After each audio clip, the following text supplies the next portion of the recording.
Hello, my name is Kay Godfrey. I conduct historical and religious tours for Morris Murdoch Travel.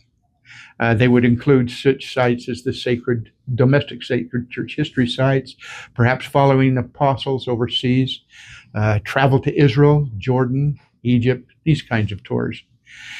Today, as we celebrate the 250th anniversary of the signing of the Declaration of Independence, I'd like to pose a question. What did this important document have to do with the restoration of the gospel of Jesus Christ? And who better to perhaps pose this question to than George Washington? Let's review George Washington. Born in 1732 in Virginia, George Washington is the indisputable figure in the American Revolution, having commanded our forces to victory. He later guided our young nation through its infancy and then became, of course, the first president of the United States. He's remembered not only as a God-fearing man, but a man that was willing to serve and serve others. Today, we have him here with us. Mr. President, thank you for joining us today. Delighted to be here with you, sir. I have developed 4 or 5 questions that I'd like to ask you, and they're centered around this question that I've posed about the Declaration of Independence, the sacred nature of it, and what it had to do with the restoration of the gospel of Jesus Christ. So if you'll indulge me, I'd like to ask you some questions. First question, George. The Declaration of Independence is much more than a political document. Church leaders have actually described it as a spiritual manifesto. In what way is this so? Well, the Declaration of Independence is most decidedly more than a political manifesto.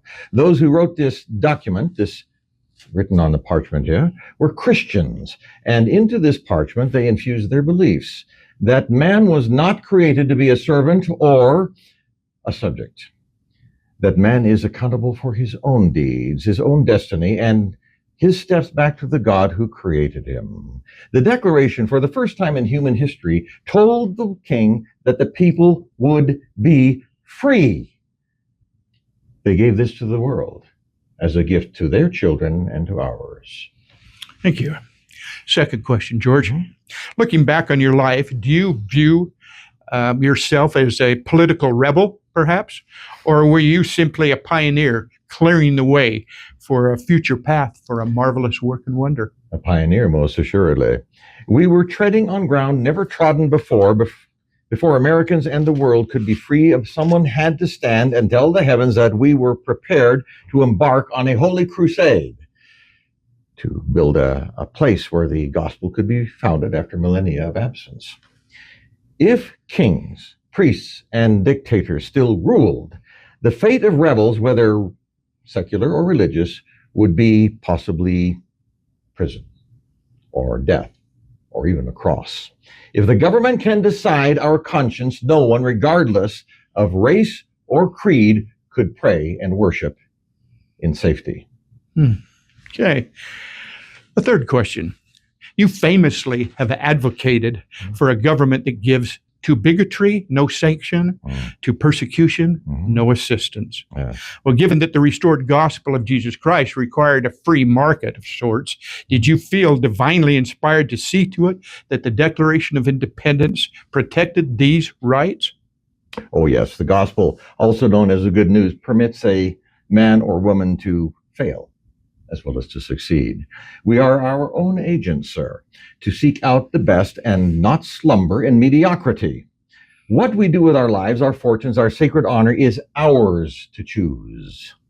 A free market, as you call it, is more than merely the expenditure of monies. It is also the expenditure and the investment of our honor and our integrity. We must treat others with the same regard, honor, decency that we expect for ourselves. We are, all of us, every one of us, children of God. You frequently credited God, the Lord, for the success of the revolution. In what way was the Lord purposely involved in the formation of this sacred document that you hold in your hand? Well, inspiration, first and foremost. It may stretch the credulity of some, but prayer, private and in groups, was a constant of the time we were building these documents that we have today. God hears prayers earnestly entreated, and the authors of the Declaration, John Adams, Benjamin Franklin, Thomas Jefferson, Robert Livingston, and Roger Sherman, decided on the urging of Mr. Adams to have Mr. Jefferson write this great document, the Declaration of Independence, right here. You have it.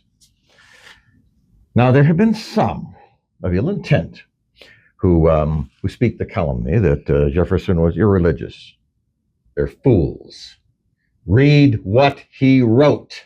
If you want to understand the man, read what he put in his heart on the paper itself. Learn from him directly about Jefferson's true beliefs and not the smears of the ill-intentioned. You knew these men well. I did indeed. In Scripture, it is prophesied that there shall be no kings upon the land. Did you sense that perhaps a monarchy, kings, would block the keys of the kingdom from being exercised by modern-day apostles? Well, how could it be otherwise? A king will require all of his subjects to be obedient to him, not to their own conscience.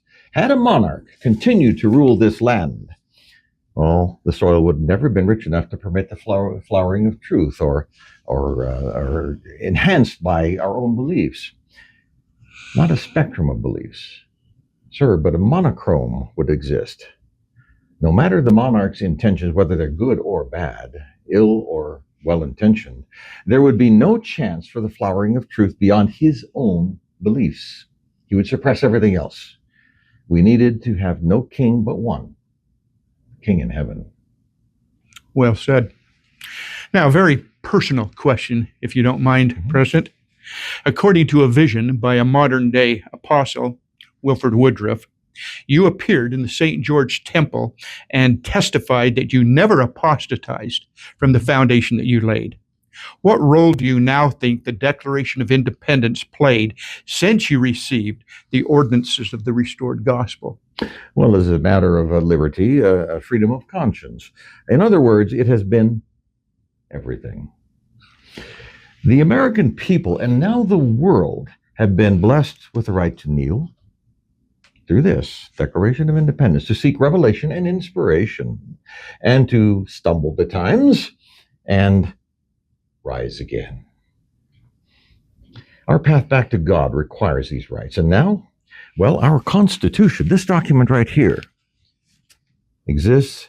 It was the first written Constitution in the history of man. And now, after 200 years, it is the basis of 80% of all the other constitutions around the entire world. It is the oldest Constitution upon the earth at this time. Per Mr. Adams and Mr. Jefferson both, and Mr. Madison, this was verily written by the very finger of God himself. Well, all because of the original, this part right here called the Declaration of Independence, that gave us that right, finally, to pursue these ends. Yeah. Well, Mr. President, we're deeply indebted to you for being here with us today. Is there any final thoughts you would like to leave with our audience today? Yes, we are indebted to those who follow this since. You see, these documents live still. And within the human breast beats the heart of liberty. But you know, that beat can slow, falter, eventually fail, if we do not keep our eyes always upon the eternities. Now I have to ask you, ask people witnessing what we're discussing right this very day, how many of you have been back to see the sites where these things were written for the very first time? How many of you have been back there to visit the sacred sites where these documents were written, where you can actually see the original document in its verity? Let me show you something. Declaration of Independence. There it is. That's the It was Constitution. signed by 56 men who wrote on the bottom, pledging their lives, their fortune, their sacred honor, that this would be fulfilled for all time and would be a gift they give to their children. Did you know that these 56 men signing this were committing treason against the King of England? If they were ever caught, they were not just killed, they were butchered, torn apart, where their heads put on stakes on London Bridge, tortured to death. Now, when it came time to sign this document, the room was very, very quiet. Nobody wanted to take that first step. Dr. Franklin said, he said, "Gentlemen, we'll either hang together or we'll all hang separately, won't we?" Nobody wanted to be the first. But then came forward this one. Look at that one signature at the top. His name is John Hancock. And in that silence, he spoke up. He says, gentlemen, I want to sign first. Because I'm going to sign big, because I want the King of England to be able to read my name without his glasses and know exactly who's committing treason against him. If we're going to keep this alive, we have to go back and look at the original documents, not stand here in our little cubby, ignoring what has happened in the past, because you know what? There's something you need to know. Let me give you an example. When I came forward to take the oath of office as the first president of the United States, I came up to the counter, and then the chaplain there, he says, well, I want you to take this Bible. I want you to put your hand on the Bible, lift your arm, and swear your fealty towards this country. Now, when I took the oath, I did one thing that he did not expect. I added four words at the end of the oath of office. So help me God. That is now written in all of the oaths that we have. But then on top of that, I says, no, sir, I'm not going to put my hand on the Bible. I'm going to put it in the Bible. He says, what do you mean? Where do you want it? I said, you open it to this spot. I opened it, put my hand on it. I swore, so help me God. Then they traced my hand upon it. So you can go and look at it this very day. Genesis 49. Joseph and the branches going over the wall, meaning over a body of water. But the only way you'll ever know that is if you go back and look at the site and see the tracing of my hand, that it is real. And if you want to know if this country survives because of these times, go back and visit the sacred sites. Honor them, keep them always. Never forget, freedom dies in one generation. Now, we who have passed beyond are in the land of the shadows. We cannot affect it any longer. But we're watching you right now. We want to know, what are you going to do with this gift we have given you? Honor it always. Thank you, George. President, we appreciate your time today, and we certainly would invite all of you to join with Murdoch Travel as we visit these sacred church history sites and sacred historical sites.